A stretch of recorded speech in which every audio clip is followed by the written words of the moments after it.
Pai amado, fonte de toda a vida e de toda a luz, nós te agradecemos por teu plano divino de aperfeiçoamento, pela dádiva da existência e por nossa maravilhosa jornada de ascensão ao paraíso.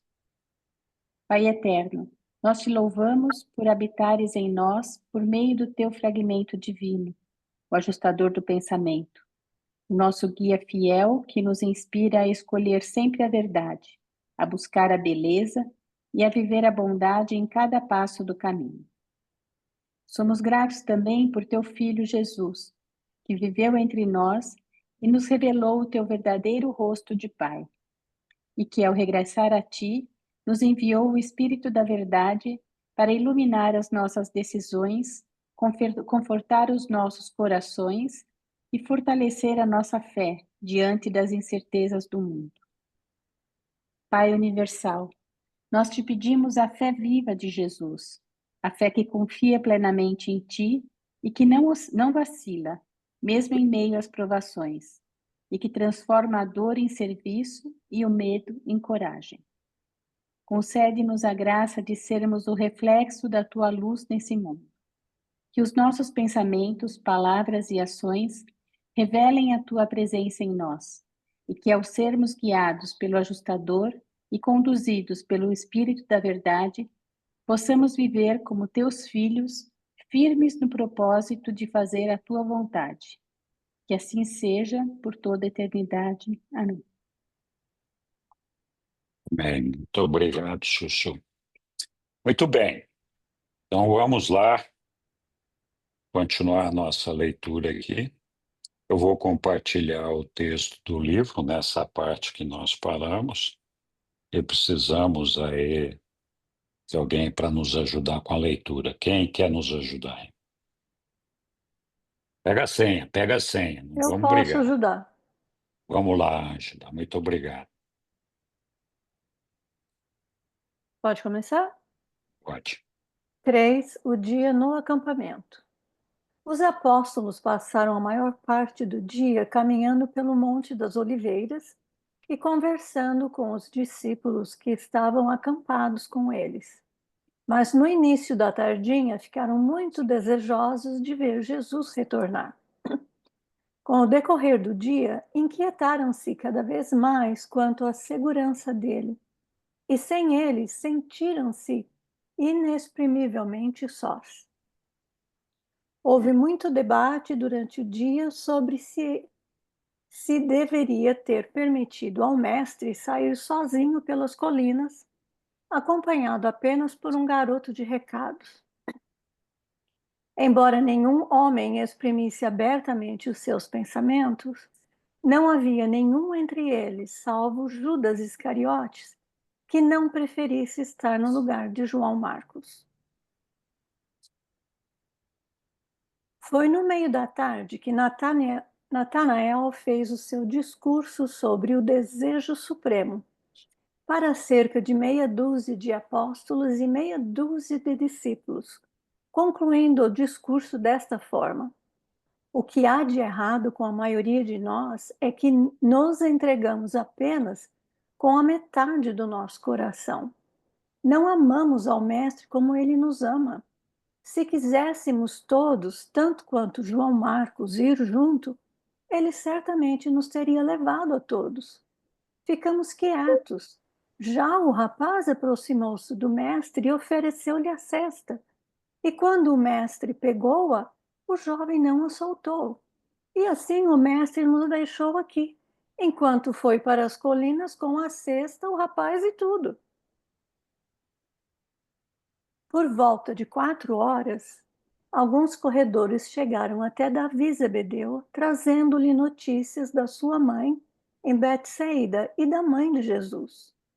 Vários dias antes, Davi havia concluído que os sacerdotes principais e os dirigentes iam matar Jesus. Davi sabia que eles estavam determinados a destruir o Mestre e achava-se convencido de que Jesus não iria exercer o seu poder divino para salvar-se, nem permitir aos seus seguidores que empregassem força em sua defesa. Tendo chegado a essas conclusões, ele não perdeu tempo e despachou um mensageiro até a sua mãe, instando-lhe para que viesse imediatamente a Jerusalém e que trouxesse Maria, a mãe de Jesus, e todos os membros da família dele. A mãe de Davi fez como o filho lhe havia pedido, e agora os corredores voltaram a Davi, trazendo a notícia de que a sua mãe e toda a família de Jesus estavam a caminho de Jerusalém e deveriam chegar no final do dia seguinte ou na manhã subsequente.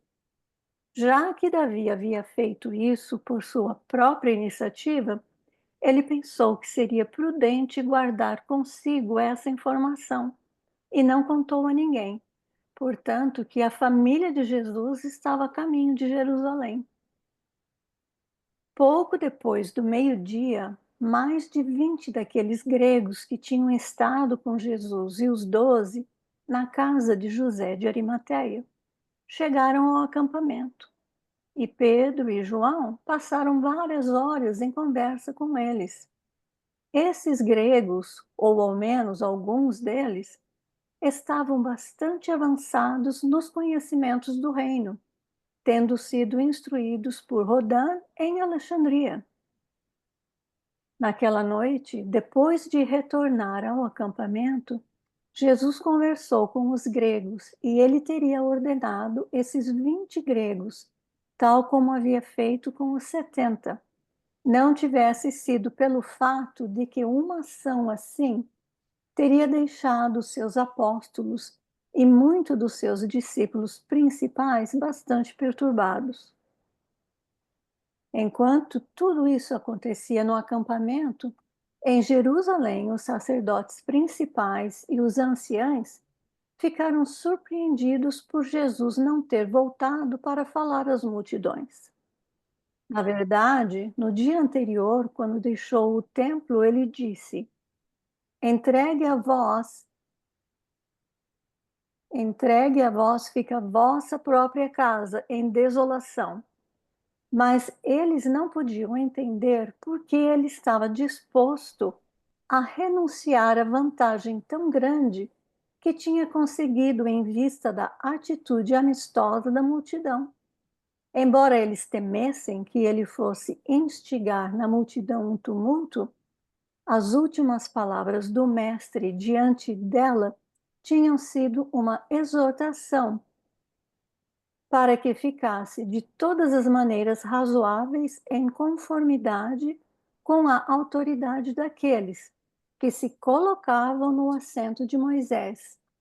Era um dia movimentado na cidade, pois simultaneamente preparavam-se para a Páscoa e aperfeiçoavam os seus planos para destruir Jesus.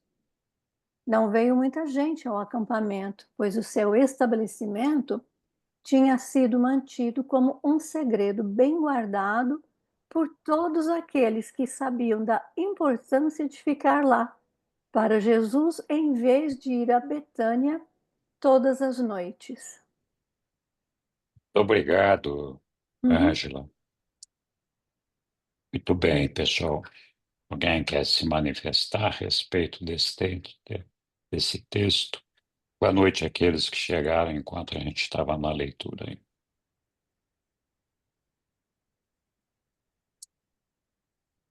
Eu sempre gostei dessa parte onde o João Marcos se faz ir com Jesus. Eu acho isso é muito bonito o que esse menino fez. E me lembra também, porque eu sei que vocês leram o Cavalo de Troia, e o autor daquele livro, o J.J. Jimenez, né? O Benites, Di, Benítez, isso. O diálogo que ele fez de Jesus com João Marco é muito bonito. Acho que está no volume 5. é verdade. Eu não sei por que subiu esse dedão meu aqui, mas Acho que é algum movimento que eu faço aqui. Oh, muito legal mesmo essa passagem do Benítez lá. Aliás, o Benítez literalmente copiou vários textos do livro de Urante. Aí também ilustrou bastante a história dele. Eu cheguei no livro de Urante através da obra do Cavalo de Troia, assim como centenas, milhares de outros estudantes do livro de Urante. Muito legal. Bem lembrado, Ângela. Sobre o texto, alguém quer manifestar alguma outra consideração?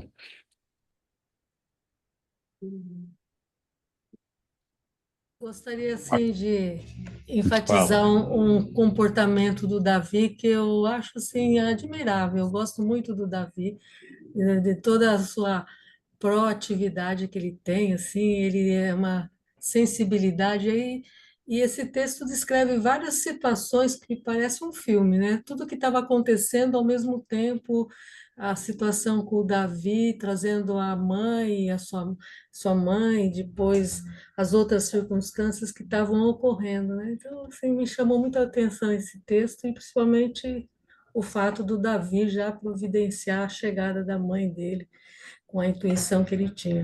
Eu queria só ressaltar isso, assim. Muito legal, Evelyn. Oi, Aélio. Boa noite a todos. Boa noite. Então, podia colocar, por favor, o parágrafo 7. Podia sim. Está lá, está na tela. Eu vou destacar uma frase. Mas eles não podiam entender por que ele estava disposto a renunciar à vantagem tão grande que tinha conseguido em vista da atitude amistosa da multidão. Então, os apóstolos estavam querendo entender por que Jesus não foi atrás do apoiamento da multidão que também o receberam. A bem da verdade, já que Jesus sabia do desfecho da sua carreira missionária, também é uma curiosidade minha saber por que ele não poupou a humanidade dessa pecha de desonestidade, de agressão, de violência contra o Criador desse universo. Ele poderia ter sido generoso com a humanidade, sabendo da sua perversidade, e ter encontrado uma outra maneira de ter desistido da sua missão aqui na Terra. Eu quero, por favor, colocar outro texto. Está no 8. É um Tá texto lá. pequeno, mas aqui o texto destaca um comportamento errático de Jesus que tinha por hábito ir para Betânia, que fica nos arredores de Jerusalém, ficar com o amigo e com as irmãs desse amigo. E nesse dia em particular, Jesus, renunciou esse costume de estar com Lázaro e as suas irmãs em Betânia, oportunizando o desfecho que acabou acontecendo. Ou seja, por algum motivo que para mim é uma curiosidade, por que Jesus não poupou a humanidade desse desatino? É apenas uma provocação. Obrigado. Muito obrigado, Aélio. Eu só queria, sobre o que o Aélio falou aqui, comentar aqui que, na minha opinião, eu sei que os apóstolos também não entendiam isso, mas acho que a referência que os reveladores estão fazendo aqui, de que eles não podiam entender porque ele estava disposto a renunciar à vantagem tão grande que tinha conseguido, blá, blá, blá, estava se referindo aos sacerdotes principais e os anciões que estavam surpresos por Jesus não ter voltado. Então, eu acho que é disso que os reveladores estão fazendo aqui. Muito embora os próprios apóstolos também não pudessem entender por que que Jesus não tinha tomado partido dessa questão do apoio popular que ele estava recebendo ali em Jerusalém. Eu acho que a outra pergunta do Aélio, por que que Jesus não escolheu ou não arranjou uma outra forma de partir e deixar o nosso mundo aqui sem ter que passar por isso? É, bom, me vem à cabeça múltiplas respostas sobre esse assunto, mas eu vou aguardar aqui para comentar isso depois. Diga lá, Roberto.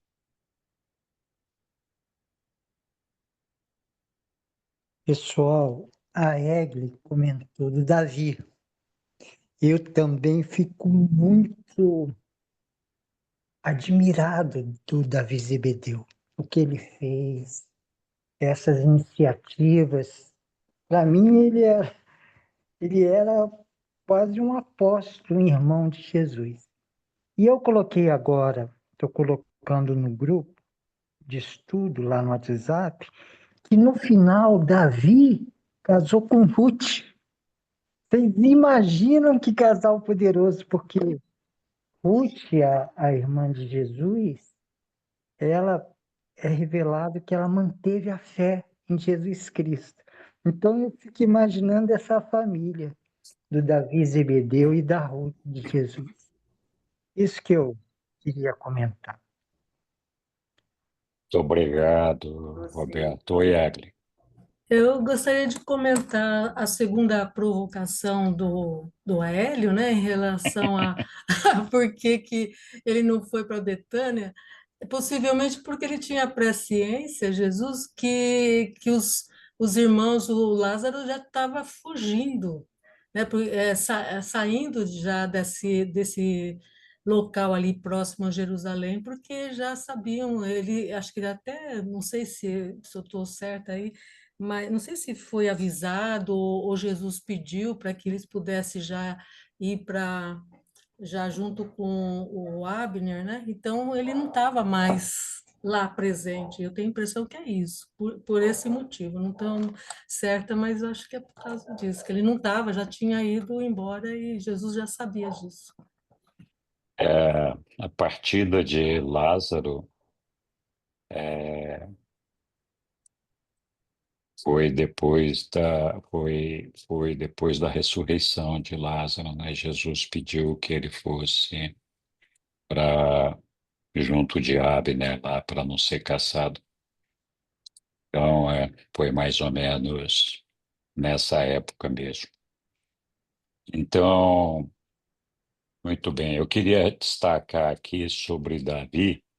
Davi prestou um serviço espetacular para o reino, para Jesus. Mas Jesus, Davi nem era dos filhos do Zebedeu aquele que era o mais religioso, o que estava mais apegado à filosofia, tanto que ele não quis ser apóstolo, ele preferiu lá fazer esse trabalho do mensageiro do reino. Então, naqueles tempos de Jesus, ele era o WhatsApp e o mensageiro que trabalhava a todo vapor na internet, que trabalhava a todo vapor para atender a Jesus e seus discípulos, sempre levando e trazendo as notícias que interessavam para as partes. Muito interessante.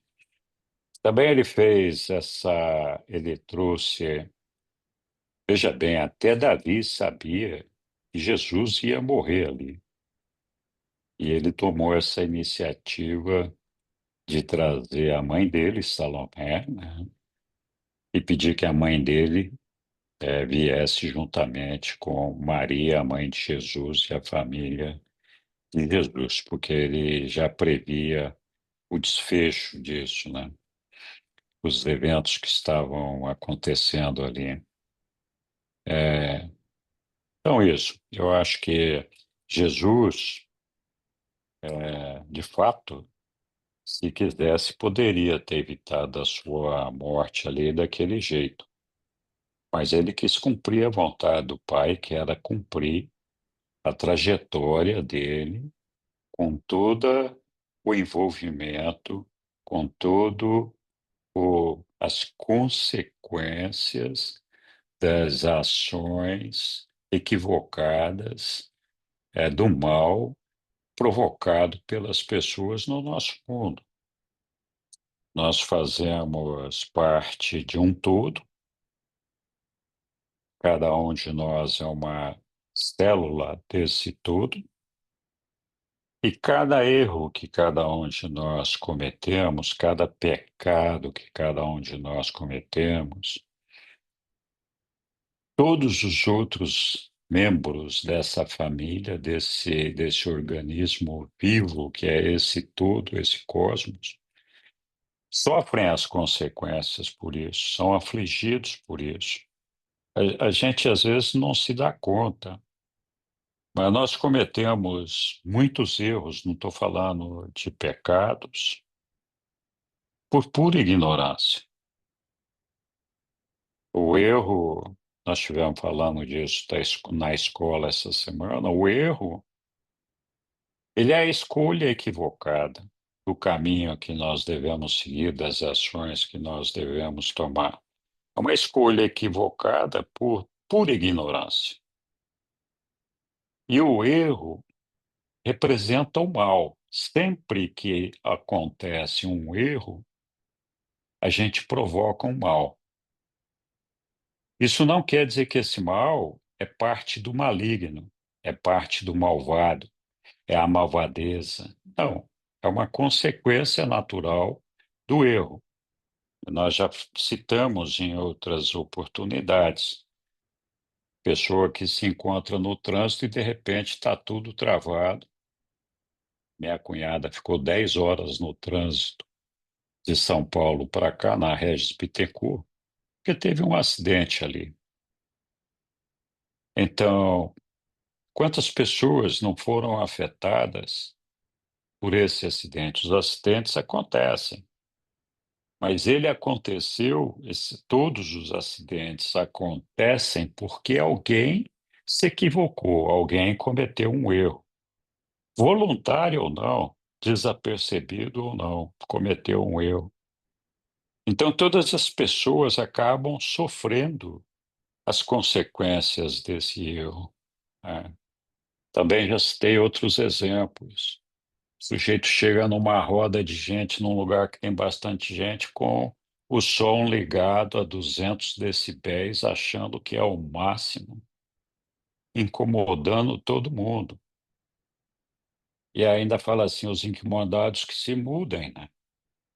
Então, essa pessoa não faz isso por ser malvada, não faz isso porque é maligna, faz isso por ignorância, faz isso por desconhecimento. Eu poderia ficar horas aqui dando exemplos de coisas que nós fazemos diariamente, sem nos aperceber de que algumas dessas coisas não estão corretas, não estão de acordo com a vontade do nosso Pai. Então, tudo aquilo que a gente faz que afeta o bem-estar, o sossego, a, a percepção das pessoas que estão à nossa volta, seja lá o que for que a gente faz, geralmente é resultado de um erro, de uma falta de respeito para aquelas pessoas que nos cercam de alguma forma. E aquilo provoca consequências, provoca aflições, né? Então, o pecado e o erro traz aflições para a humanidade. E Jesus, de fato, não precisaria morrer como morreu. Ele teria que, sim, passar pela morte. Nós discutimos ali na escola na quarta-feira, essa foi uma questão que justamente a Lília levantou. Olha, Jesus era um inocente, então uma pessoa de bem, uma pessoa boa. Como que uma pessoa de bem, uma pessoa reta, justa, é afligida dessa forma? E a resposta é exatamente essa: todos nós somos parte do todo. Quando alguém faz alguma coisa errada, alguém comete um pecado, todos nós pagamos por isso. É evidente que ninguém queria, com exceção dos algozes, que acontecesse aquilo que aconteceu com Jesus. Mas o que importa nesse evento é que se cumpriu o destino não, se cumpriu a experiência equivocada daquelas pessoas que queriam, de qualquer forma, garantir a sua posição, garantir a sua liderança, garantir a sua autonomia e queriam tirar aquilo que eles consideravam inimigo do caminho.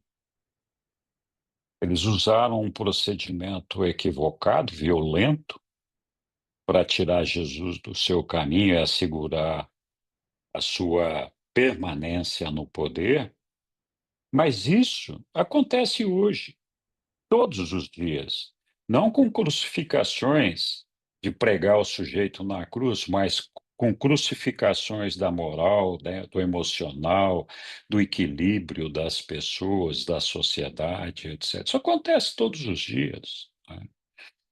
O ponto-chave, sim, foi um sofrimento gigantesco que Jesus não teria que passar por ele. Mas também a morte é só o portal da ressurreição, e Jesus sabia disso. Ele, como humano, pressentiu o sofrimento que seria imposto a ele, e, claro, como humano, ele não queria passar por aquele sacrifício, por isso que ele pediu para o Pai, se fosse possível, afastar aquele cálice dele. Mas depois da conversa com o Pai, ele disse: Olha, tudo bem, seja feita a tua vontade, vamos lá, né? Não que o Pai desejasse que aquilo que aconteceu a Jesus devesse acontecer daquela forma, que o Pai poderia de antemão saber, ele sabe o fim a partir do início, saber qual seria o desenlace desse negócio. Mas o Pai não poderia interferir no livre-arbítrio das pessoas. Principalmente porque a nossa vida não acaba aqui, continua lá. Jesus tinha que se submeter à vontade do seu Pai, que assim como ele não utilizou os poderes dele para salvar a população, salvar os miseráveis, salvar os pobres, salvar os doentes, embora ele tenha feito alguns milagres, ele não utilizou esses recursos porque ele é o soberano, ele é o criador de 10 milhões de mundos no seu universo local. Então, qual é o exemplo que Jesus daria se ele equacionasse os problemas aqui na Terra só porque ele estava aqui? Que exemplo ele estaria dando para todos os planetas que fazem parte do universo local dele, que estavam assistindo, porque a auto-outorga dele foi para todos os planetas, não foi só para o nosso. Então, de que maneira os outros planetas iriam olhar para um acontecimento desse e dizer: caramba, pô, então preciso ser visitado por Jesus para resolver os nossos problemas aqui? Esse não é o curso normal, natural do desenvolvimento religioso perfeccionado que o Pai espera de nós. É por isso que nós somos ignorantes e estamos sujeitos ao erro, porque nós estamos vivendo uma experiência de perfeccionamento. E nessa experiência de perfeccionamento, é natural que a gente tenha um aprendizado e que esse aprendizado implique no erro, implique em escolhas equivocadas. O importante é a gente descobrir isso e ir aperfeiçoando para que a gente não cometa mais esses erros. Então, Jesus não poderia para o nosso planeta tomar uma decisão de compaixão de resolver o problema de todas as pessoas aqui, porque esse não é o propósito do plano do Pai. E esse não seria o exemplo para ser dado para os outros 9.999.999 planetas que fazem parte do seu universo local. E mesmo que ele fosse fazer isso a nível de universo local, falasse, não, espera aí, eu vou resolver a situação aqui em Urante, nosso planetinha aqui, e uma vez que eu estou resolvendo aqui, também eu vou resolver para os outros planetas do meu universo local. Ora, ele é soberano do universo local, mas isso não dá a ele, embora ele possa fazer, não dá a ele a prerrogativa de destruir o plano do Pai Celestial, porque nós temos 700 mil universos locais. Não tem só o dele. E todos esses universos locais têm que trabalhar alinhados com essa linha de desenvolvimento, de perfeccionamento, de evolução, de partir da imperfeição para a perfeição. Então, é por isso que Jesus, estando entre nós, ele sempre dizia, né, que cumpra-se a vontade do meu Pai, com a vontade do Pai universal, porque ele, como soberano do universo local, ele poderia, sim, se ele quisesse, tomar uma atitude qualquer com relação ao povo de Urante, assim como poderia com relação ao universo local dele. Mas ele em nenhum momento recebeu a autoridade do Pai para violar a ordem geral do cosmos e mudar essa ordem do cosmos. É por isso que ele não fez nada diferente com relação a isso. Não só por isso, mas essa é uma das razões, né? Então, eu acho que a sequência dos eventos que aconteceram aqui nos trazem uma série de reflexões, né? Nós ainda não chegamos lá, vamos chegar, mas, de fato, se Jesus quisesse, poderia ter escapado desse destino, que não foi escrito por ele, nem foi escrito pelo nosso Pai. Esse destino se avizinhava por conta dos pecados, do egoísmo, da, da, do desejo de manter o poder, né, que existia entre aquelas pessoas ali, né? Então, eles até se auto-enganavam, achando que a religião deles era melhor do que a de Jesus, quando claramente muitos deles abandonaram aquela religião para seguir Jesus, né? Enfim, diga lá, Hélio.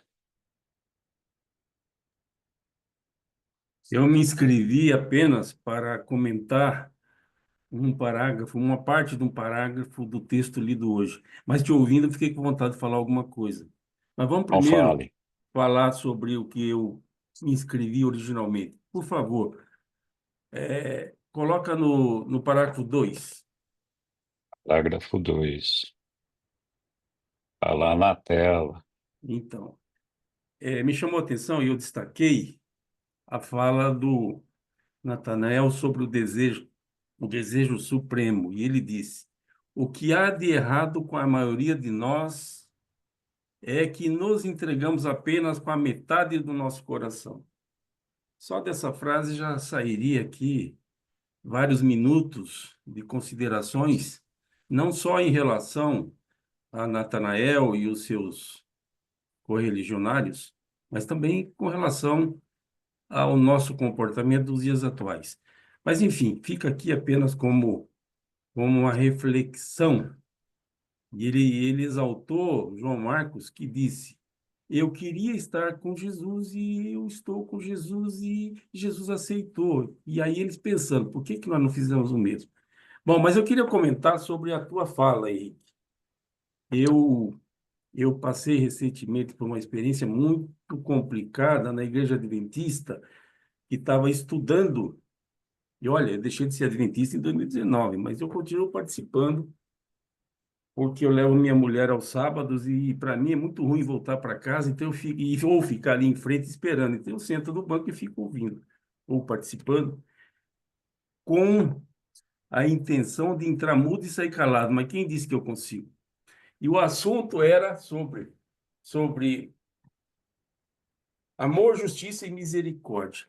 E a minha provocação, que acabou complicando a reunião, porque eles fazem uma escola antes do culto, era o seguinte: eu queria entender a lógica de a humanidade toda ter sido condenada, segundo a Bíblia e segundo a doutrina, porque a humanidade toda foi condenada pela falta do casal Adão e Eva. Ou seja, nós passamos a ser pecadores a partir do que fez o casal adâmico. Então, como é que a gente vai responder por um erro alheio? Foi a primeira provocação. A segunda provocação, segundo o que eu aprendi na Igreja Católica e também aprendi entre os evangélicos. Jesus veio ao mundo para libertar o homem, ou para salvar o homem da morte certa em função da falta do casal adâmico. Ou seja, a humanidade foi condenada naquele evento e Jesus veio para salvar a humanidade. Ok, mas eu pergunto, onde é que está?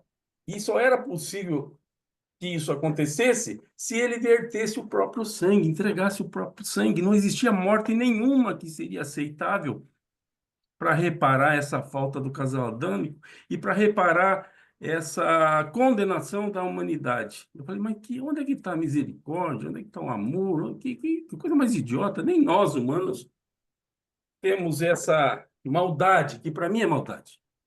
Mas eu só estou colocando aqui como preâmbulo da tua fala. Eu realmente estou muito curioso, gostaria que alguém me informasse onde está escrito no livro de Urântia que Jesus precisaria verter o sangue, ele precisaria morrer para a missão dele ser aceita. Eu não estou nem falando morrer do jeito que ele foi morto, simplesmente morrer. Onde é que está escrito isso? Que, a exemplo da Bíblia, Jesus precisaria morrer, pelo motivo que fosse. Onde é que está escrito? O próprio casal Adão e Eva morreram de velhos. O Melquisedeque fez a obra dele e foi embora. Onde é que está escrito que Jesus precisaria morrer? Eu não estou falando sobre a perspectiva dos seus algozes, não estou falando sobre a perspectiva do Sinédrio, não estou falando sobre a perspectiva dos seus adversários, estou falando sobre a perspectiva dele. Dele, Jesus. Aonde que ele foi ter uma ideia dessa de que ele precisaria morrer por algum motivo? Mesmo sabendo que ia morrer, por onde trouxe algum benefício a morte dele para a humanidade como um todo? É uma provocação, eu só discordo do que se falou, e eu gostaria de deixar bem claro que eu discordo muito do que se falou. Mas, enfim, faz parte. Beijo! Vou ficar ouvindo. Então, para discordar faz parte do processo, não tem nenhuma proibição nessa direção. Olha, Jesus tinha que morrer. Isso está escrito em várias partes do livro de Urântia. Por quê? Porque a sétima auto-outorga, que é a outorga na carne, que é feita não só pelo nosso Micael do universo local de Nébadon, mas por todos os Micaéis dos 700 mil universos locais, a última auto-outorga, a sétima auto-outorga de todos eles acontece na carne, vivendo como a mais humilde, a mais simplória das suas criaturas, que somos nós. Então, essa experiência de viver na carne, ela é feita justamente com a ideia de que essa auto-outorga traga para o Micael a experiência de vida completa de um mortal do reino, que inclui a sua morte, a morte do mortal e a passagem para as morôncias, ou não, né, dependendo do indivíduo. Então,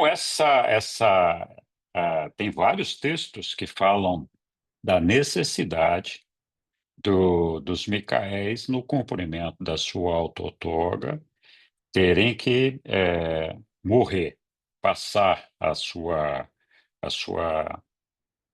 vida terrena com o final, com a morte. Evidentemente, essa morte de Jesus era completamente desnecessária da forma como ela aconteceu.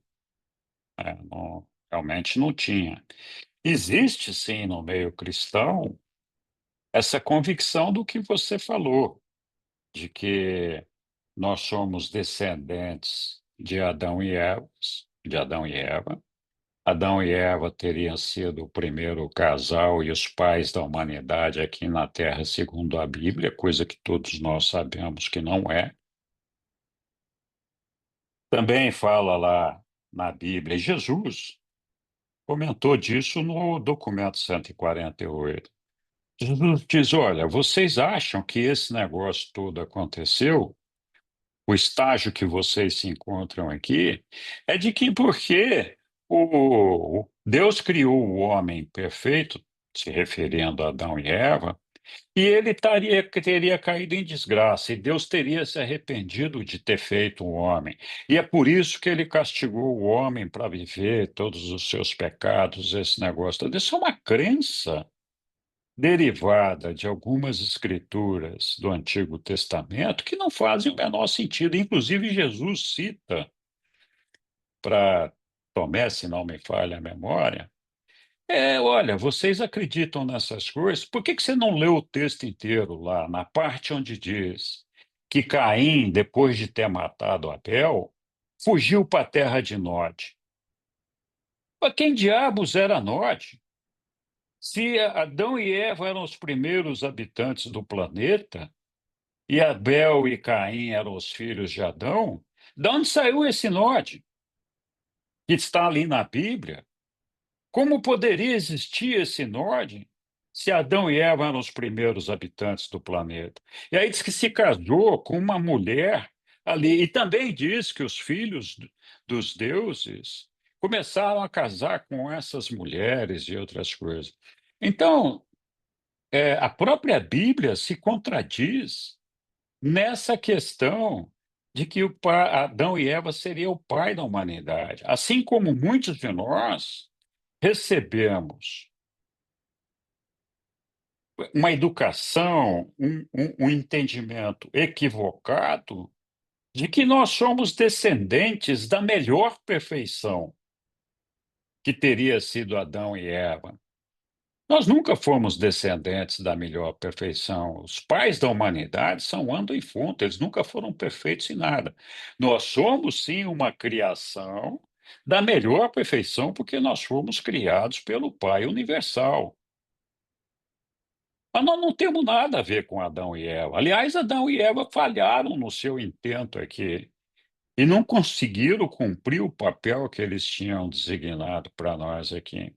Então, assim, é um fato que os cristãos colocam aí, que Jesus tinha que pagar com sangue para nos reconciliar com o Pai de todos esses problemas acontecidos com Adão e Eva, porque nós carregamos o pecado original e nós estamos afastados de Deus, e a única maneira seria dar um banho nesse negócio todo com o sangue de Jesus. Mas esse é um dos dogmas, um dos problemas que os cristãos abraçaram de forma equivocada. É por isso que até hoje a gente tem esses rescaldos, essas coisas de que essas coisas miúdas, e esse sentimento de que Jesus veio nos salvar com o seu sangue.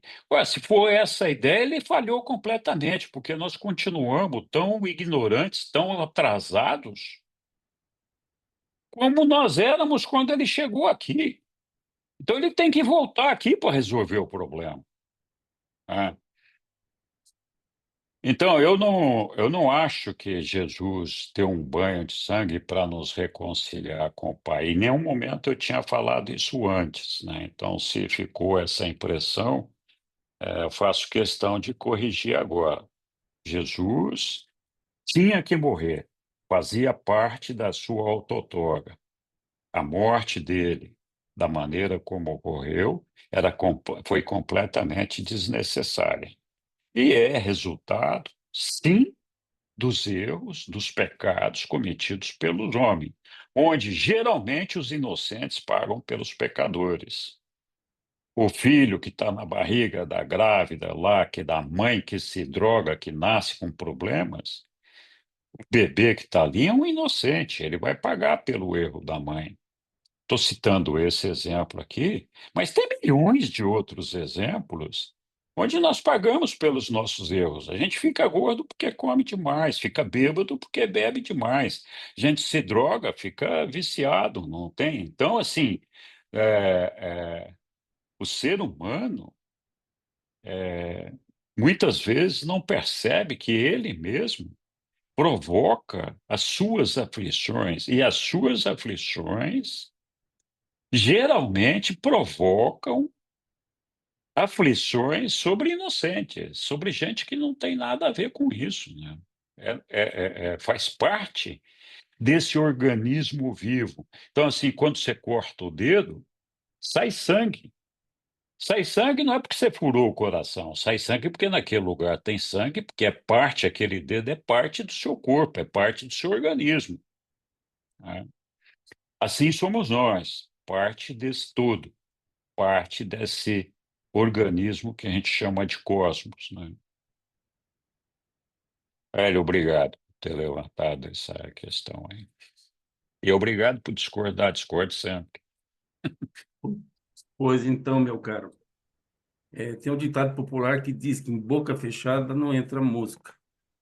E os silentes até passam por sábios ao evitar demonstrar em público a sua própria estultice, a sua própria estupidez. Eu estou aqui demonstrando a minha estupidez ao falar. O que eu aprendi, eu vou ser breve para não monopolizar, nós só lemos um tópico 3. Vou ser breve. O que passa? Eu aprendi que até o ano 20 Jesus teve uma atividade voltada exclusivamente para atender sua família. Exclusivamente para atender a família. Foi a sua atividade familiar. Do ano 20 até o ano 26, Jesus foi conhecer o mundo, foi as suas viagens de aprendizado. Ele atendeu aquele jovem indiano a pedido do pai. Ele saiu pelo mundo para conhecer o mundo e conhecer as suas criaturas. E a atividade missionária começou depois disso. E essa atividade missionária dele começou a partir do batismo dele nas águas por João. E nesse momento, pelo que eu entendi de muitos aqui no movimento grandiano, Jesus já tinha cumprido a sua obra aqui na Terra, a sua obra de auto-outorga, de sua sétima auto-outorga. Todos os Micaéis passam pela experiência de nascer do útero de uma mulher. Todos. Mas eu estou realmente interessado, e eu vou pesquisar bastante, se alguém puder me ajudar, dizer aonde que eles têm que passar pela experiência da morte. Do nascimento, ok, já entendi.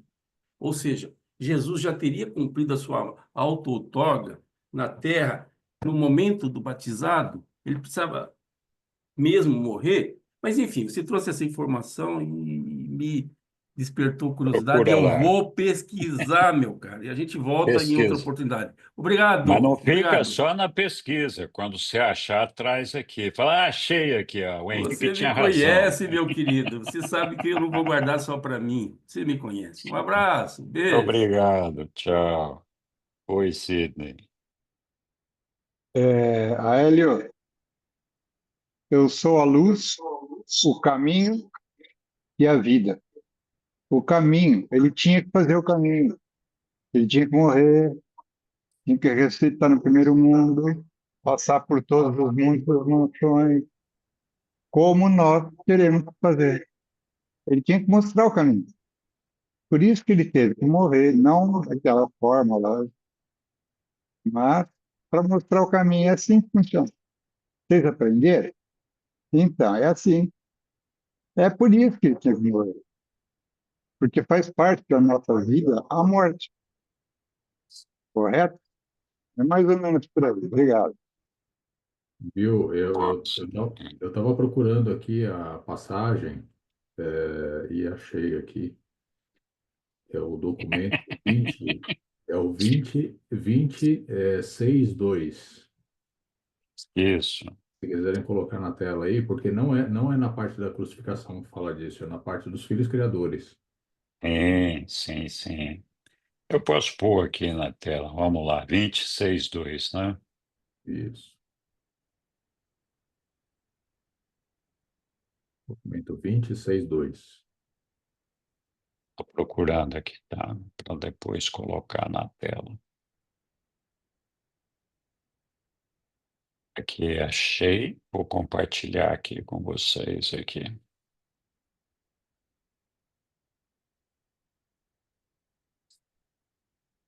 Então tá aqui, 26:2, ó. Esse texto aqui que tá, já Isso tem aí. até alguns destaques aqui, né? Isso Então aí. lá diz, numa missão de autooutorga mortal,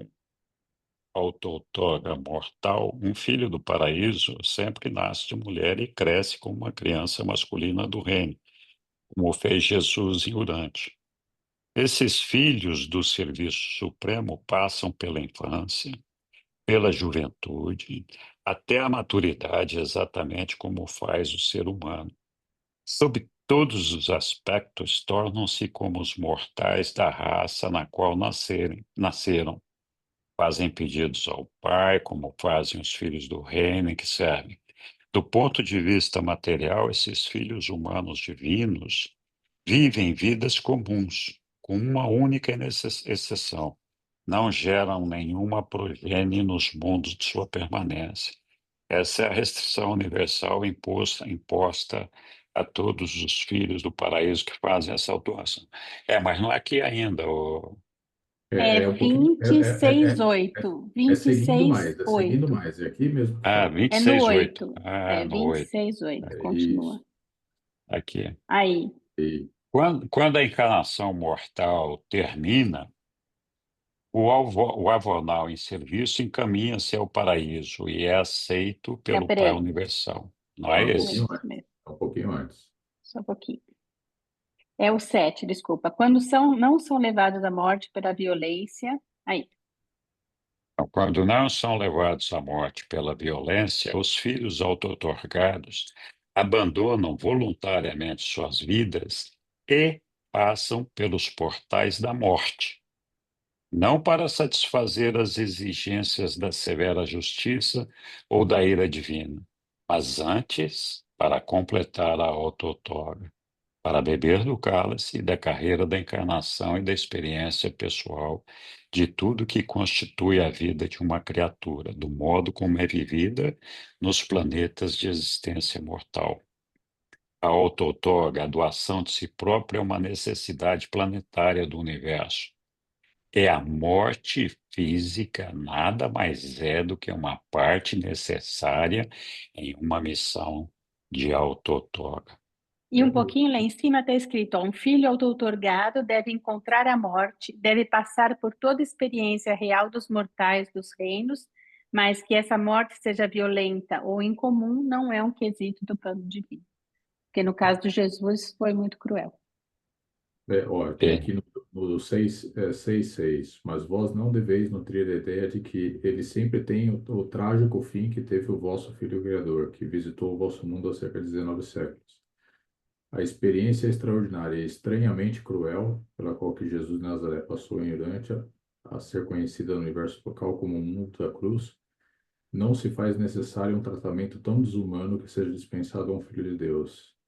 E a grande maioria dos planetas tem dispensado a eles uma recepção de muito maior consideração, permitindo-lhes terminar as suas carreiras mortais, encerrar a época, julgar os sobreviventes adormecidos e inaugurar uma nova dispensação sem impor-lhes nenhuma morte violenta. Isso aí. Ou seja, tem que Uma, morrer, mas não E precisa. mata a todos cobra. eles, os filhos do paraíso, todos eles, quando morrem, eles ressuscitam ao terceiro período. Isso. Grato, me poupara de uma pesquisa intensa. Agradeço a contribuição de Caio, de Sueli. Realmente agora Tem estou outros, convencido. tem Muito outros embora, textos, tem outros sim, textos, Hélio, que sim. falam desse mesmo assunto, tá? No livro Pois de então, Urante. Eu não vou procurar agora, mas se você procurar, você vai achar. para conservar, para preservar a minha reputação, quem ensina que Jesus já poderia ter abandonado a sua carreira de auto-outorga no momento do batismo, deveria ler esses textos melhor. Muito embora o que eu aprendi é que a morte, o experimento da morte acontece até para quem é fusionado. Ou seja, esse corpo nascido de mulher não tem a menor serventia nas morôncias.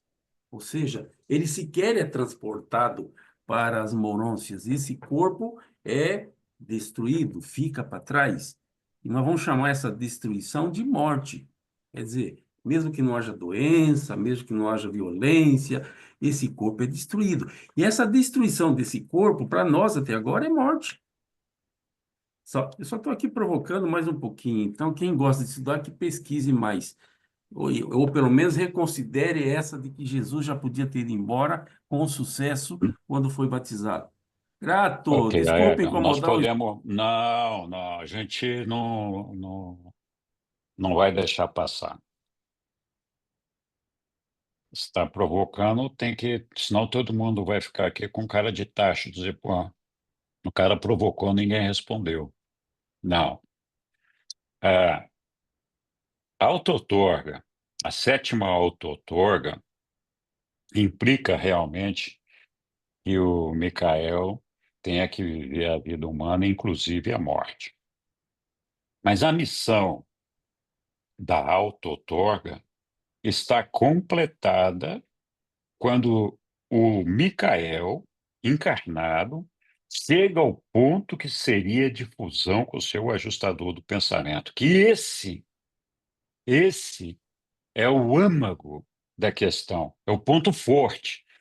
Quando o Micael desenvolveu completamente a sua alma e chega no ponto de fusão com o ajustador do pensamento, ele completou a sua auto-outorga.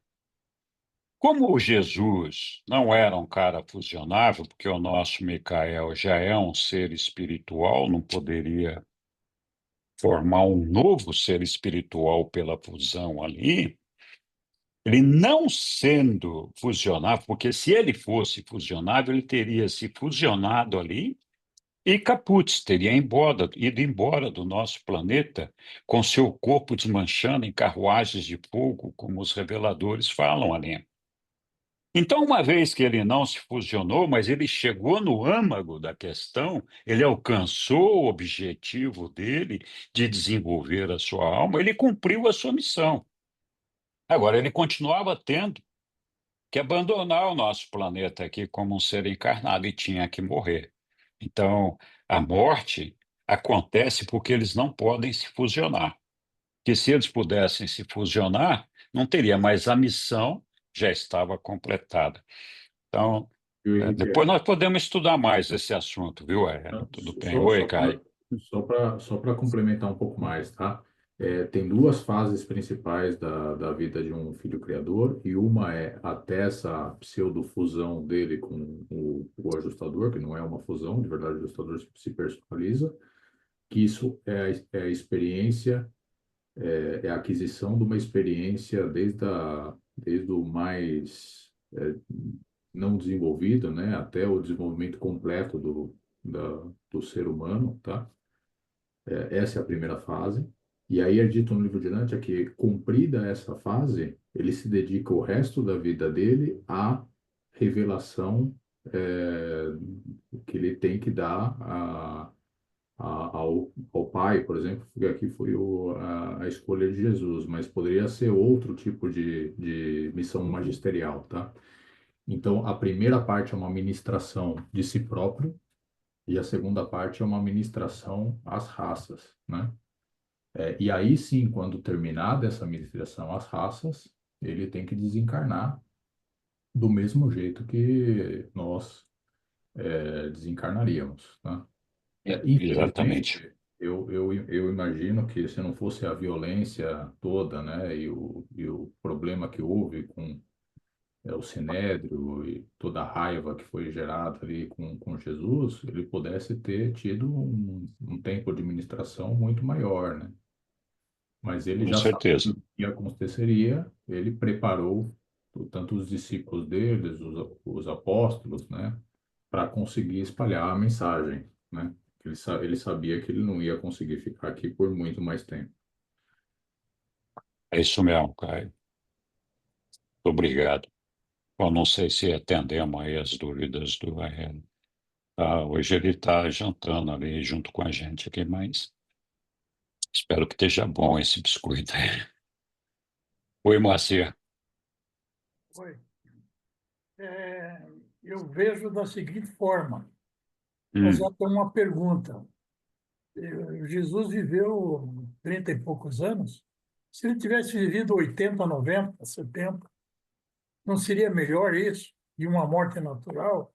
Então, essa história, e dentro dessa história que está vindo desde aqueles tempos, nós estamos colocando regra. Mas muitas vezes eu não vejo muita lógica, por isso que nós estamos discutindo isso. Os grandes sábios, alguns também não viveram 80 anos, mas deixaram um legado muito grande. O legado de Jesus também é muito grande. Os apóstolos deram continuidade, né, a esse legado, mas às vezes eu fico pensando, poxa, ele morreu daquela forma. Não precisaria morrer daquela forma, apesar que naquela época eles não crucificavam uma pessoa por dia ou por mês, sei lá eu, eram várias pessoas, né? Se você saísse fora da regra, você era crucificado. Mas eu não vejo assim, olha, sinceramente, eu vejo essa história contada mais por crenças que vêm já ao longo do tempo e amedrontando o pessoal. Eu já li livros onde eu soube, por intermédio do livro, que Jesus foi para outras terras, faleceu e não foi crucificado. Então, existe muita argumentação hoje a respeito dessa história, né? E vocês verifiquem que nós estamos discutindo uma coisa que está praticamente dentro. Claro, o livro de Urântia descreve isso e nós estamos tentando entendê-lo, né? Entender o livro, mas eu também, cá com meus botões, e como todos nós, eu discordo também de muita coisa que está escrito no livro de Urântia, na Bíblia e em toda essa história. E para mim é uma compilação, é uma história verdadeira, mas nós não temos absoluta certeza disso. Por isso, essas dúvidas. E eu só pergunto, agora, fazer uma pergunta. Se Jesus vivesse 80 anos e não precisasse morrer da forma que morreu, não seria melhor? Certamente. Bom, essa é uma pergunta que teria que ser respondida por Jesus, né? Por alguma razão, ele achou que, sendo o soberano do sistema, ele já tinha cumprido a missão dele aqui na Terra, como de fato já tinha mesmo. Então, com relação ao que está no livro na Bíblia, sim, de fato, tem muita coisa lá na Bíblia que acabei de citar agora há pouco aqui, a história de Adão e Eva, que não é a narrativa correta que deveria ser. Então, mas a Bíblia não é uma revelação, é um livro inspirado, escrito por homens com suposta inspiração de Deus e trazendo uma história de pessoas que acumularam ideias equivocadas ou não e colocaram no papel da maneira como acham. Enquanto que o livro de Urântia, ele é uma revelação, então é feita não por humanos. Então, para mim, tudo que está no livro de Urântia é verdade, mas essa é uma questão pessoal. Cada um tem a liberdade de fazer a interpretação que quiser daquele estudo que está fazendo daquele documento ali. Então, o que está retratado no livro de Urântia, para mim, é a mais pura verdade. Mas, claro, cada um faz a sua própria interpretação daquilo ali. Então, Moacir, não sei, é uma questão muito pessoal essa da gente achar se está certo ou está errado ou não está, né? Não tem. Eu só acho, Henrique, E você pode verificar, mesmo nós estudando o livro de Orantes em conjunto, a gente tem muitas dúvidas a respeito. Agora, como que eu vou crer? Sim, Como é que eu vou crer exatamente? Aliás, até a própria interpretação do livro de Orantes é difícil de ser feita.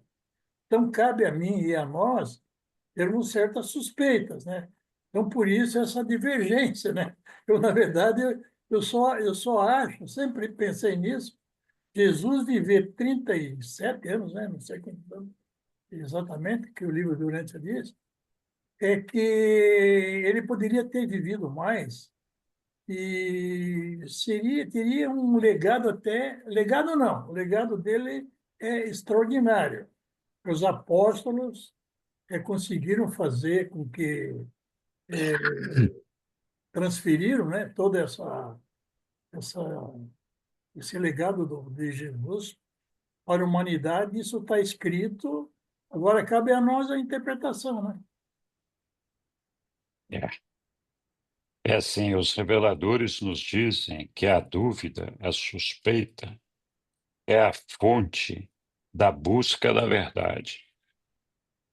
Então, cabe a cada um de nós procurar a verdade está em Deus. Quando a gente tem fé, acredita em Deus, a gente pode eventualmente ter um vislumbre mais próximo para fazer uma avaliação se aquelas coisas que nós estamos recebendo têm procedência, são verdadeiras ou não. Eu, no caso do livro de Urante, eu sinto no meu coração que o que está ali é verdade. Mas eu aceito a ideia de que as pessoas tenham dúvida, Moacir. Não, todos nós temos dúvidas. Obrigado pelos seus pontos aí, por ter comentado, tá bom? Diga lá, Caio.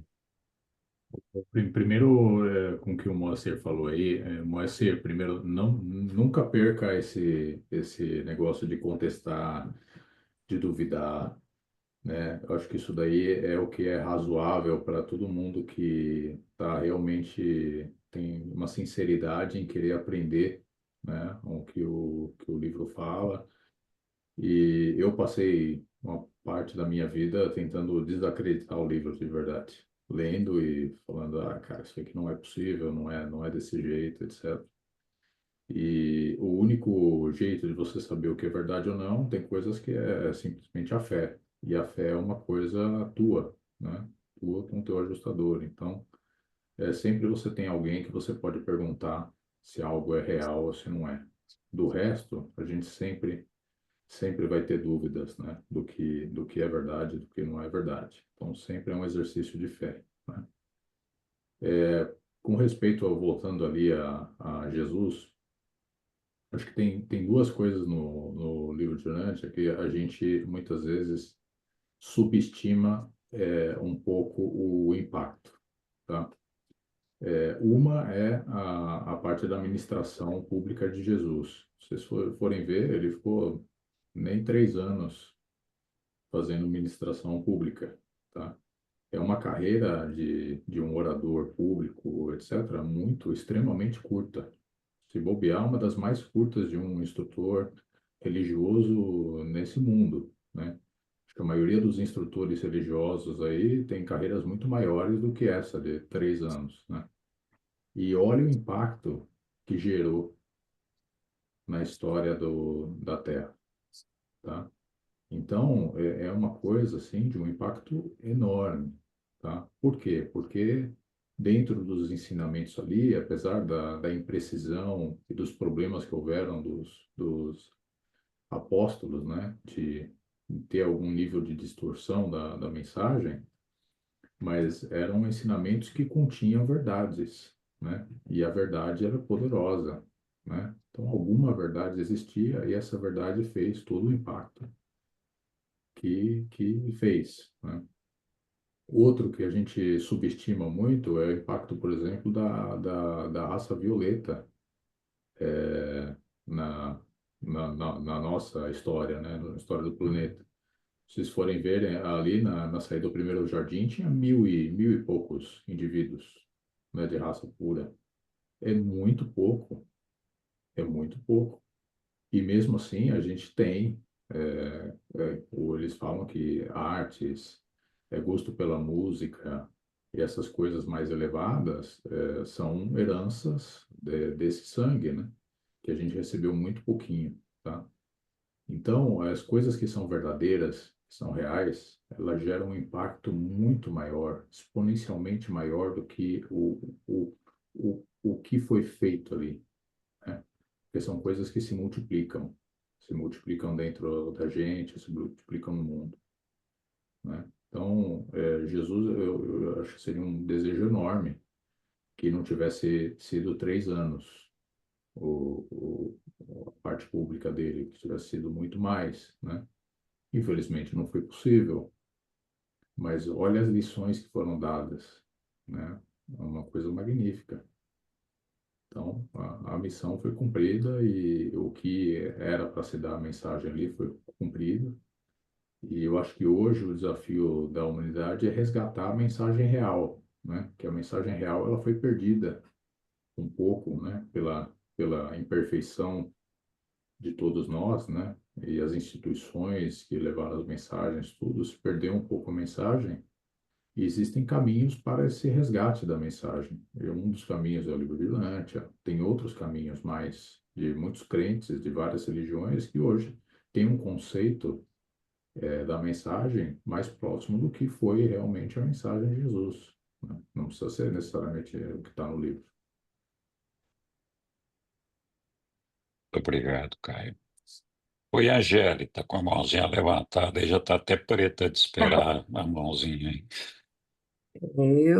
Assim, o que eu sinto é que Jesus aguentou até demais aqui nesse nosso planeta, porque a dimensão de evolução espiritual dele era tão, tão, tão elevada que deve ter sido muito difícil para um ser humano, com a pureza, a amorosidade dele, com a dimensão espiritual dele, se manter aqui no nosso planeta, orante a Terra.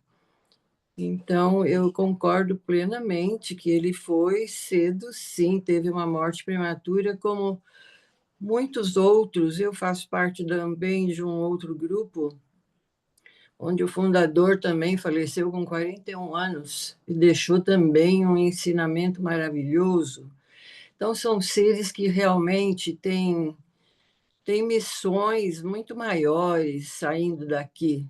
Eles deixam o legado, o ensinamento deles e mostram o caminho, a verdade, a vida, e depois, sinceramente, não tem mais sentido continuarem aqui, porque realmente não deve ser fácil para eles. Então, eu concordo, sim, muito com a ida de Jesus nos seus, não sei quantos anos, na Bíblia se fala 33, mas no livro de Urante acho que é 6. Então, eu concordo, porque realmente seres muito puros, muito elevados, pregando só o amor, a compreensão, a compaixão, não dá para ficar muito tempo por aqui. Só isso, Muito obrigado, Angélica. nada.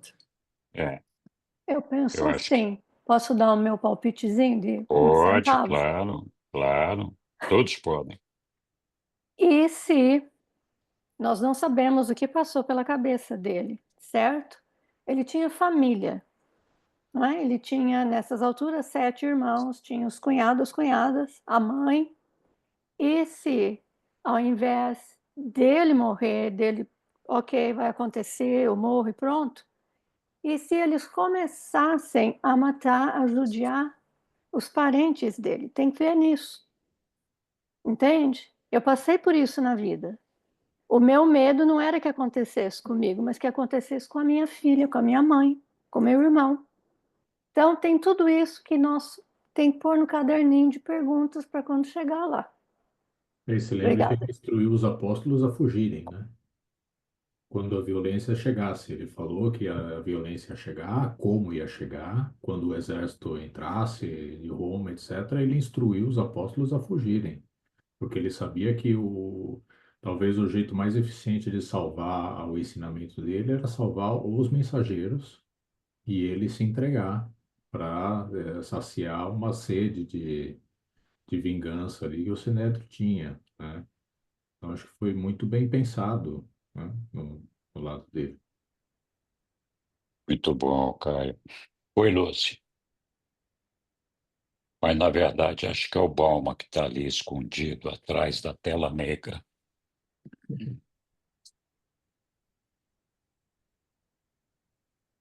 Lúcia, Palma, seu microfone está fechado.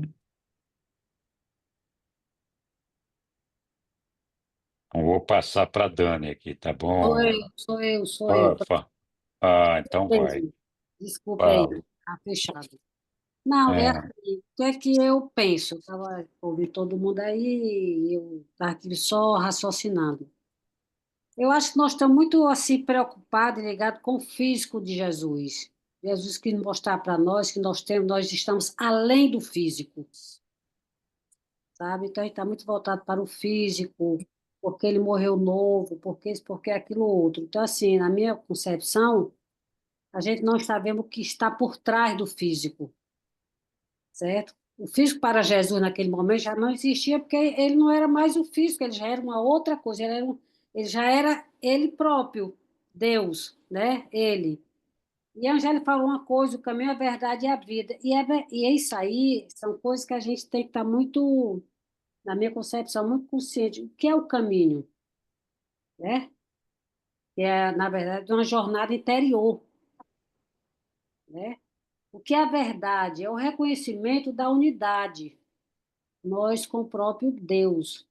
Né? O que é a vida? É a existência livre do medo e da ilusão que nós temos naturalmente, que é o exterior. Que nós hoje estamos falando de Jesus como uma pessoa que uma pessoa exterior. Jesus, quando ele se entregou na cruz, ele já tinha, já não era mais ele. Ele estava só mostrando assim, isso aqui não existe mais. O físico não funciona, o físico não existe. Foi um empréstimo que me deram para que eu chegasse onde nós temos que chegar. Eu não sei se eu me fiz entender, mas eu compreendo isso internamente perfeitamente, mas eu não sei me expressar. Me desculpem aí. muito bom, Lúcia. É. Ô, Dani, diga lá. Então, Henrique, na última reunião eu entrei, te teci vários elogios, inclusive. Eu cheguei já no final e eu fiquei encantada com o que tu tinha falado, que foi na hora que eu entrei, tá falando exatamente, nós não somos descendentes de Adão e Eva, que é o questionamento que o Aélio, que quero até fazer aqui um comentário com uma pessoa que eu acho incrível, exatamente por ele ter essas opiniões contraditórias e tudo, porque traz uma abertura para essas discussões mais ricas. E eu acho que a essência da coisa é exato, que eu até falei, gente, Henrique, eu vou colocar isso em prática na minha semana. Eu realmente coloquei, gente, não estou mentindo aqui para vocês, não. Caiu assim uma ficha para mim. A gente que vem de religiões e tudo, a gente acha muito que nós somos descendentes do Adão e Eva, e quem vem da Bíblia sabe que eles falharam e tudo.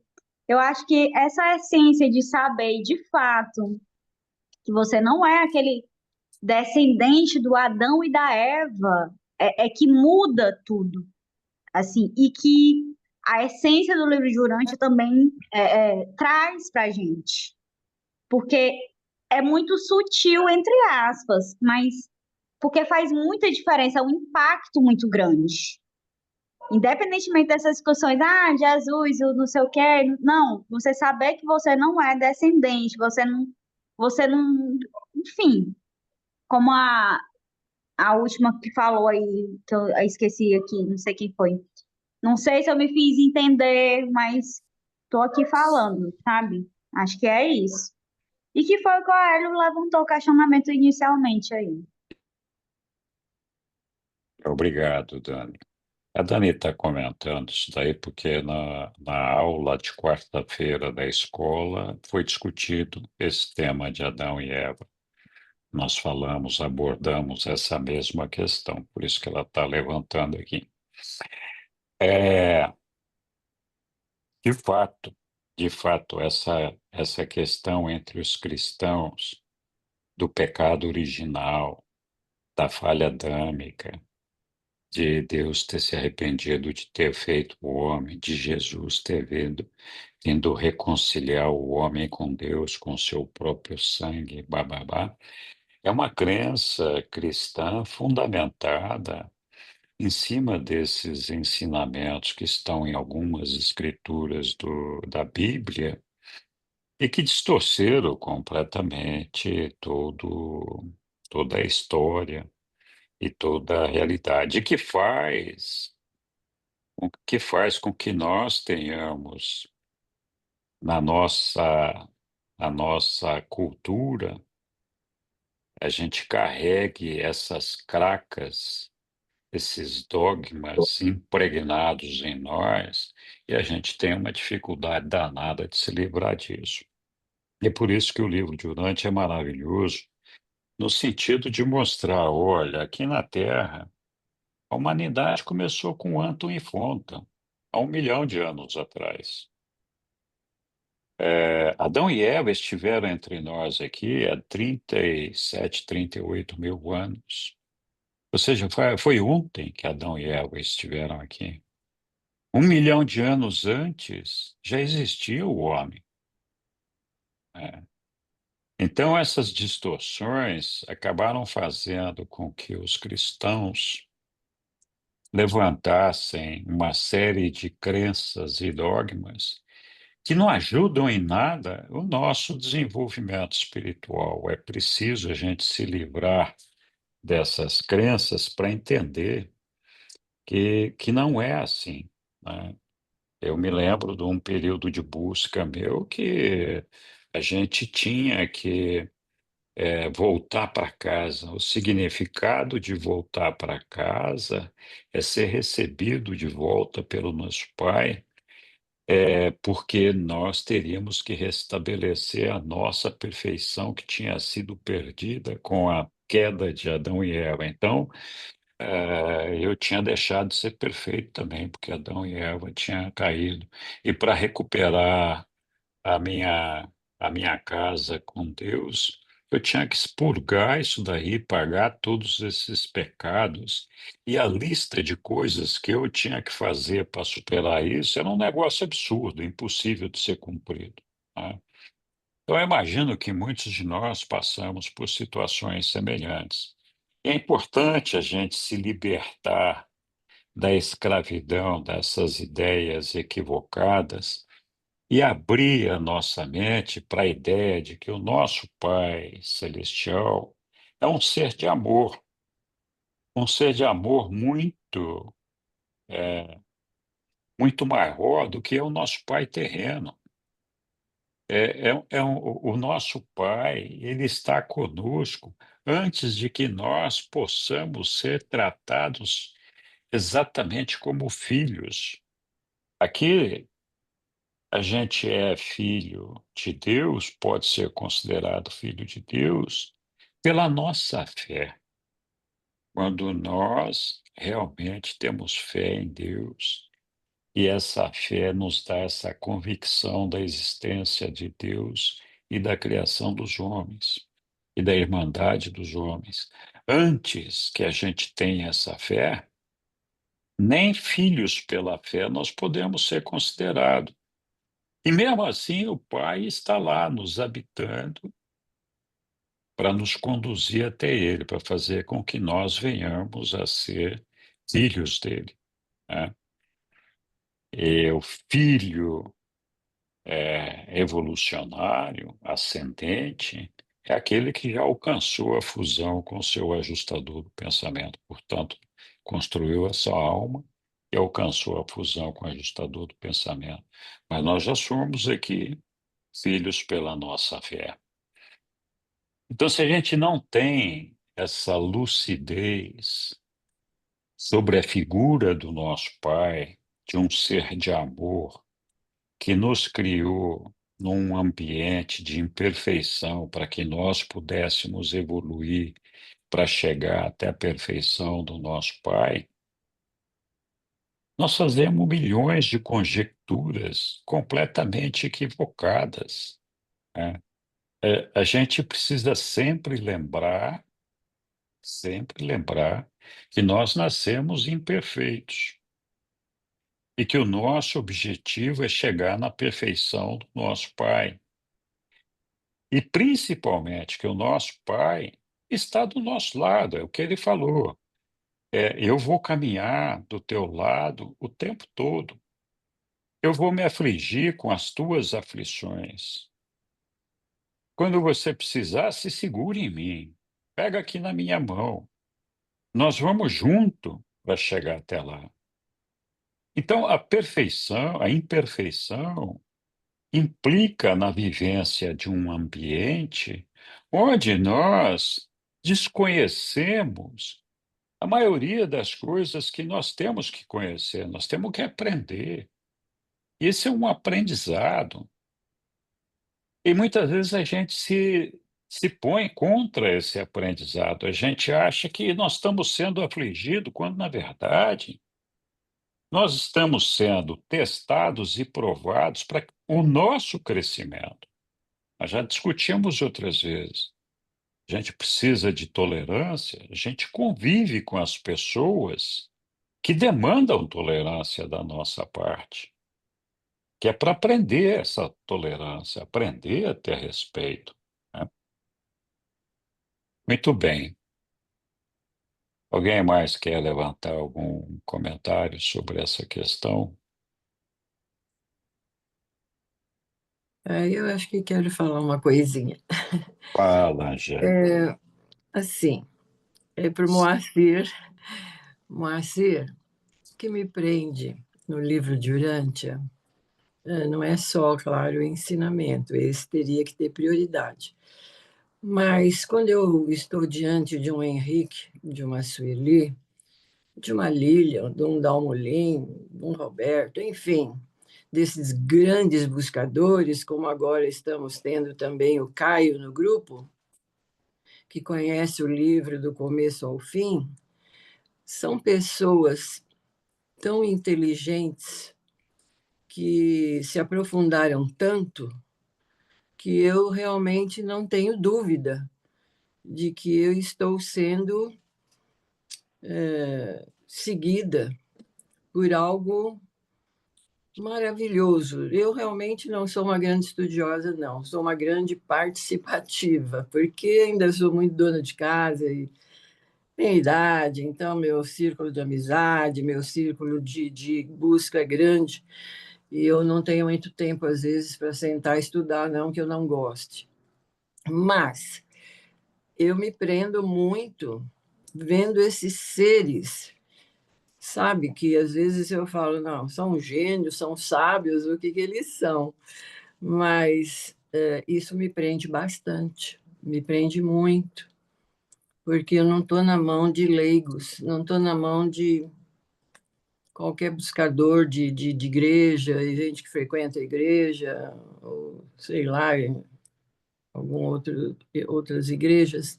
Então, isso me prende bastante. Só isso. Obrigado, Angélica, pela, Viu, pela lembrança. viu, viu, Oi. Angélica? Fala, querido. Já que você mencionou meu nome, eu tenho dois ou mais ídolos meus dentro do nosso estudo. Eu não vou falar o nome, porque, É, né? Mas eu, há 5 ou 6 anos atrás, eu já venho estudando o livro de Urântia, como também outras filosofias, outras religiões, etc, etc. Eu tenho uma experiência, assim, sou leigo, né, no assunto, sou bastante limitado, por isso as grandes dúvidas. Agora, o que eu não posso fazer é colocar uma venda nos olhos e seguir sim, o que me apresentam, entendeu? É o que sim, o Caio sim. falou, a dúvida ela é muito É importante. muito bom. porque eu aprendo todos os dias. Hoje eu posso ter dúvida e chegar a uma conclusão depois dessas apresentações aí, eu mudar de opinião. Isso não muda nem nada. Mas realmente eu sou muito cético assim nas coisas, sabe? Não é porque, mas o livro Durante. Às vezes eu questiono o livro Durante, até, desculpem, hoje eu estou meio atacado aí. Sincero. Os grandes, veja bem, quando a gente fala todos os mundos, né, que existem, isso é novidade para mim. Eu comecei a entender o livro Durante, aí me interessar, porque eu nunca, a gente só via falar no céu, né? Mas como que é o céu? É os anjinhos tocando harpa? Eu nem quero ir para aquele lugar lá. Vai ser um caos total, não é mesmo? Mas agora eu vou falar o nome. O Dalmolin, quando eu comecei a ver, e o próprio Caio, foram as pessoas que me incentivaram a entender exatamente o que é esse mundo, né? O mundo de Urântia, essas outros locais, né? Isso me despertou a atenção e porque a vida do Cristo eu aprendi, estou aprendendo já desde que eu tinha 7 anos de idade. Então, tem muita coisa que é repetitiva e que a gente já sabe e que a gente fica batendo na mesma tecla, né? Claro, se aprende muito. Eu li os 9 livros do Cavalo de Troia. Faz 5 anos, 6 anos que eu leio o livro de Urântia. Eu pertenço a outras agremiações ou filosofias aí. E estou aprendendo todos os dias. Mas, como falou Caio, a dúvida é muito importante, porque não adianta eu pôr vou ser repetitivo, pôr uma venda nos olhos e seguir aquilo. Isso não adianta em nada, né? Eu já falei demais, já, desculpe. Moacir, Moacir. uma coisa interessante que você falou é esse céu com anjinhos tocando harpa, né? Eu não quero ir para esse lugar. Eu me lembro que quando eu era criança, eu aprendi isso na Igreja Católica e eu falava assim, cara, isso daí deve ser um inferno. Eu vou para lá e vou ficar sem fazer nada. E eu sou uma pessoa que não gosta de ficar sem fazer nada. Para mim é um inferno. E eu falava assim, se o céu for isso, eu não quero ir para esse lugar de jeito nenhum. É verdade. De jeito nenhum, cara. Eu gosto de fazer as coisas, trabalhar, né? É o que me dá ânimo, né? Então, é interessante. E uma coisa, assim, que hoje eu entendo melhor para mim, tá? E eu entendo que no livro de Dante isso está em muitas páginas, talvez não escrito dessa maneira, mas o crescimento espiritual, ele é, ele é difícil. Ele é um negócio que te dá perplexidade, talvez alguma coisa que você não aceite de primeira. Os ensinamentos verdadeiros, eles exigem que a tua mente digira eles, sabe? E não é só a tua mente com tudo, todas as tuas capacidades, sabe? Ele te instiga, ele gera um desconforto. Não é confortável. É muito mais confortável você ir numa igreja, baixar a cabeça para o que falam, e falar assim, Senhor, é isso que eu vou seguir, tá? Mas isso não é uma fé verdadeira. Uma fé verdadeira ela é criada desse embate, de alguém querendo conhecer algo e alguém tendo que digerir algo para realmente conhecer, né? Viver aquilo. E não é fácil, ele é uma luta constante. E isso é bom, porque isso, para mim, denota crescimento. A hora que a gente está se debatendo, sabe, com algo, querendo aprender, mas talvez não concordando, a gente está se debatendo, a gente está no processo. É uma evidência muito grande que a gente está no processo para construir algo novo, né? Que é onde está o crescimento. Não, só aceitar não gera nada novo, né? Então, é muito importante, eu considero muito importante se manter nessa postura de dúvida, sabe, de instigar, etc. Acho que quando a gente não cresce, a gente simplesmente pode ignorar, né? Ignora um conhecimento, ignora um assunto. E eu acho que mesmo as pessoas aqui que são bastante inquisitivas, né?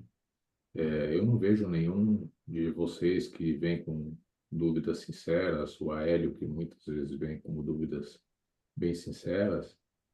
Não vejo um ignorar o assunto ou querer desconversar. É querer entender melhor, mas entender melhor através de fechar talvez uns buracos que fique, sabe, daquele ensinamento, sabe? Algumas conexões que talvez ainda não foram feitas. E isso é onde aqui, né, esse grupo aqui ajuda mais, pode ajudar mais a gente, né?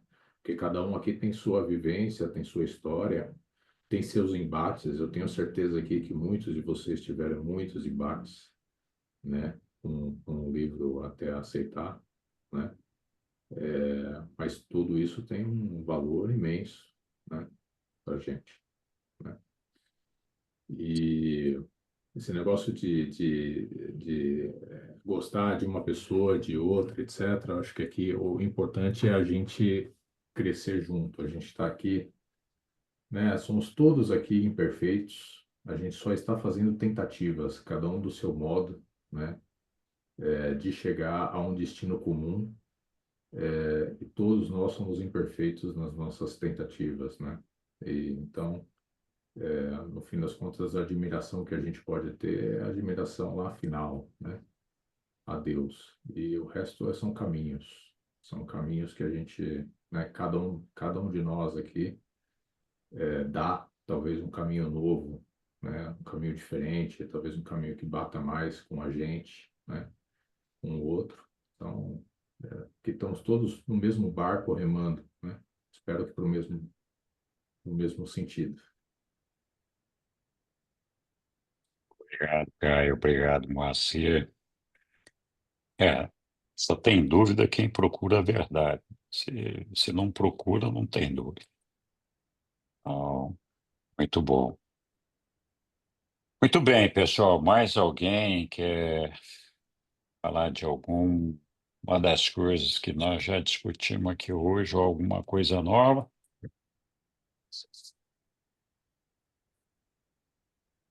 Hoje a provocação rendeu aqui panos. Ótimo, maravilhoso. Foi bom, muito bom. Diga lá, Hélio. Está no mudo, Hélio.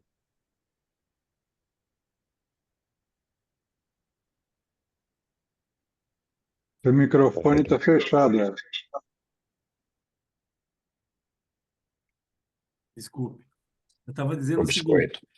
a nossa metodologia de estudo aqui nas salas é basicamente ler o documento a documento, tópico a tópico, parágrafo a parágrafo, e, no maior das vezes, a gente foge um pouco do estudo. Não que isso seja mal, não que isso seja mal, mas, de certo, a gente, às vezes, ao fazer tais coisas, a gente não aprende efetivamente o documento que está sendo lido.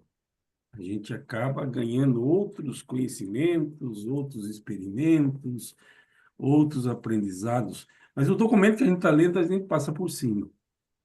Eu estou estudando durante desde 2013, 2014, e o que eu percebo é que mesmo entre os nossos medalhões, esse termo medalhões eu trouxe da maçonaria, os que estão no nível mais alto, a cada novo nível ganham uma medalha que acaba fazendo um colar, então eles são os medalhões. Mas aqui entre nós tem os veteranos, e para mim, tem veteranos que são dignos de destaque, mas alguns realmente só têm a superfície, só a superficialidade. E não é por limitação, não. É porque estudam superficialmente mesmo. Quer dizer, o fato de ler não significa estudar. Mas, enfim, vamos voltar lá ao documento de hoje, no tópico, no parágrafo 2. Já que nós temos um pouquinho de tempo para... Sim, temos sim. Lá, tá Então, lá o parágrafo 2. eu teria a mesma curiosidade que o Natanael. Aliás, eu tenho um apreço pelo Natanael. Não sei por quê. Eu me Também não. identifico com o Natanael. E ele fez um questionamento. O questionamento dele é o seguinte: puxa vida, nós gastamos um dia inteiro, provavelmente desperdiçamos esse dia, porque nós, por algum motivo, não agimos igual ao João Marcos. Eu vou destacar o aspas para Natanael. O que há de errado com a maioria de nós, e ele afirma, é que nos entregamos apenas com a metade do nosso coração. Eu não vou explicar essa frase, eu vou só provocar e quem sabe alguém pode explicar. Obrigado.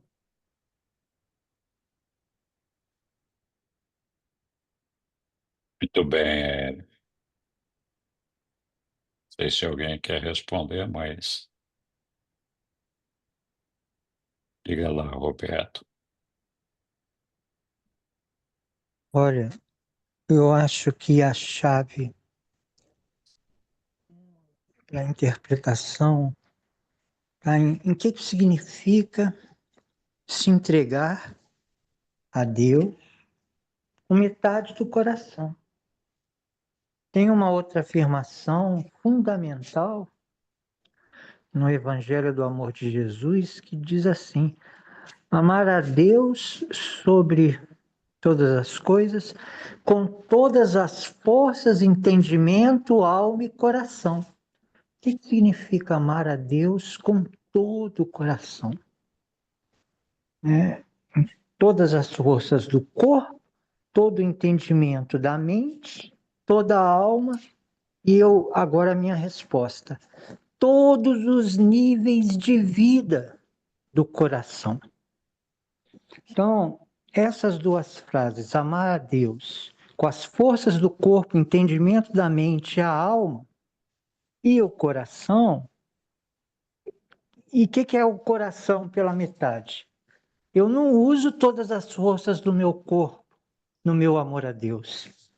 Quando eu estou com todo o coração, todas as forças do corpo, Deus quer que eu faça isso. Então, eu movimento com vontade meu corpo, todas as forças, eu caminho, com todo entendimento, tudo que eu sei, eu dedico para Ele, toda a alma. Então, pela metade do coração, eu não estou com todas as forças e tal. Agora, o que significa metade do coração? É o seguinte: o coração, para mim, é o centro da vida. E a vida tem vários níveis. Tem a vida material, a vida mononcial, a vida espiritual finita, a vida absonita, até a vida absoluta do ajustador. Eu acho que amar a Deus com todo o coração, ou se entregar a Deus com metade do coração, que seria o oposto, é com todos os níveis de vida do ser. A vida do corpo, a vida da alma, tudo dedicado a Ele. E aí eu concluo. Muitas vezes Jesus fala, a gente mesmo usa essa expressão, você mora no meu coração, né? Que diz, eles usam isso. Então, se a gente vê o coração como esse movimento da vida, de pulsar, essa pulsação da vida do corpo material, da alma, do espírito, isso abrange tudo do ser. Eu fico imaginando, às vezes eu questiono, o que seria adorar a Deus com todo o coração? Aí, às vezes, na minha adoração, eu fico imaginando que todas as pessoas estão em Deus e que Deus está no meu coração. E que se eu amar Deus no meu coração, de certa maneira, eu vou regar todos os seres do universo em Deus que mora no meu coração. Quando eu entro nesse pensamento, Às vezes a minha adoração vai de um jeito que começa a expandir uma presença no coração. E, então, esses são os significados, às vezes até alguma experiência, do que significa se entregar a Deus com metade do coração e o que significa amar a Deus com todo o coração. E, finalmente, olha o que o Marcos fez, o menino Marcos foi lá, quem não queria ter feito aquilo, né? Segurar o negócio de Jesus e falar, mestre, eu quero ir com você. Isso que Marcos fez, comentando o que a gente leu, às vezes me faz pensar assim, será que se eu resolver, será que se eu for com meu livre-arbítrio e orar a Jesus ou insistir por algo de valor, como o Marcos fez, será que isso não modifica alguma coisa? É, então, às vezes eu penso nisso quando eu vejo o que aconteceu com o menino Marcos. Obrigado, Roberto. Algum outro comentário sobre esse ou outro tema qualquer?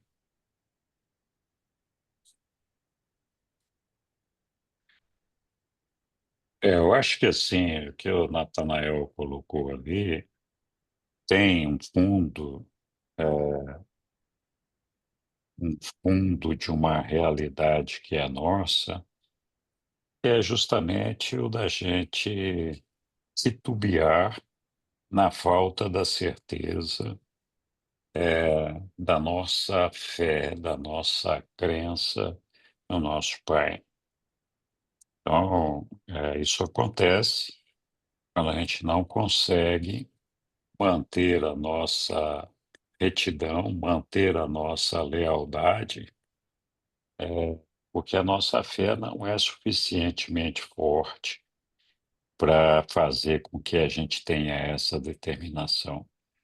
Nesse caso específico, a inquietação do Natanael era procedente, mas provavelmente, se eles insistissem de ir com Jesus ali, eu acho que eles não teriam tido sucesso, né? Jesus não queria ser acompanhado com ninguém. Ele decidiu se fazer acompanhado do menino Marcos, talvez motivado pelo entusiasmo do Marcos, mas eu acho que esses outros apóstolos dissessem, "Ah, nós vamos junto, não queremos nem saber", ele ia dizer, não, vão coisa nenhuma, né? Eu não quero que vocês venham. Mas é só um achômetro, não é só um palpite, né?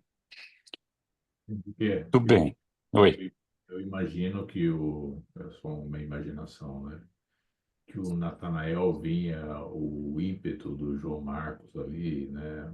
A abertura e talvez o não titubear dele como indicações dessa sinceridade de coração, né? De ir se entregar, não importa o que, né?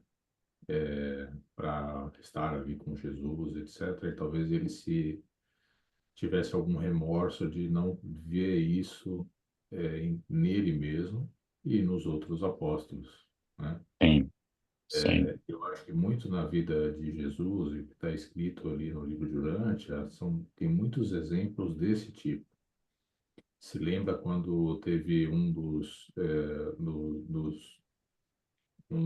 instrutores que era do Sinédrio, depois quis virar um dos 70, que pediu para ir para Jesus e ele tinha muito dinheiro e Jesus falou, olha, doa tudo né, e vem. E o cara não quis, né?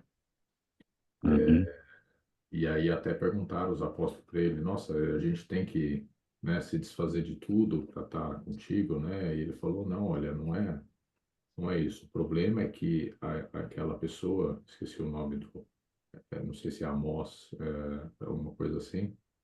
O problema é que ele tinha o coração dividido entre o dinheiro, as riquezas dele e o trabalho. E para ser discípulo, você tinha que ter o coração inteiro no trabalho, né? E o ápice disso tudo foi Jesus próprio ter entregado a vida, né? Como um exemplo de que vale a pena entregar a vida de uma verdade que é além, né? Que não importa as coisas aqui, né? Se você vive de todo o coração, uma realidade, uma vida que é além daqui, né? Então, isso são exemplos do que é esse, né, o de todo o coração, né? Fazer algo de todo o coração é não nem medir esforços e nem contar esforços, né?